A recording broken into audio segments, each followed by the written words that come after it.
నమస్కారం అండి. ఈనాటి కమ్మని కథ పేరు పేదవాడికి విందు. వినిపిస్తున్నది మీ విజయభాస్కర్.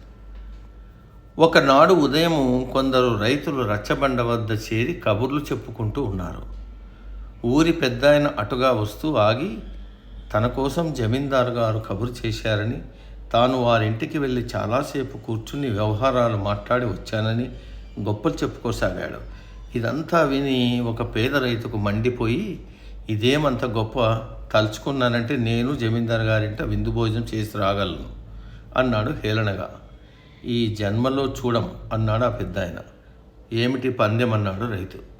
పేద రైతు జమీందారింట భోజనం చేస్తే ఆ పెద్దాయన అతనికి ఒక జత ఎద్దులు కొనేటట్టు, భోజనం చేయలేకపోతే రైతు పెద్దాయన పొలం 3 ఏళ్ల పాటు ఉచితంగా సాగు చేసి పెట్టేటట్టు పందెం వేసుకున్నారు.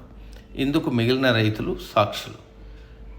పేద రైతు నేరుగా జమీందారింటికి వెళ్ళి జమీందారుతో, బాబు, తమని రహస్యంగా అడగాలనుకున్నాను.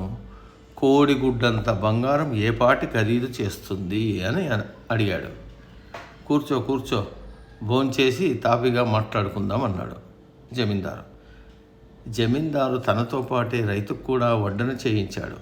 ఇద్దరు సుష్టుగా భోజనం చేశారు. ఏది నీ బంగారం పట్టుకురా, నిన్ను దగా చేయనులే అన్నాడు జమీందారు. నా దగ్గర బంగారం ఎక్కడిది?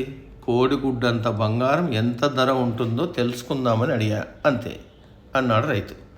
పోరా బుద్ధిహీనుడా అని జమీందారు కోపంగా అరిచాడు.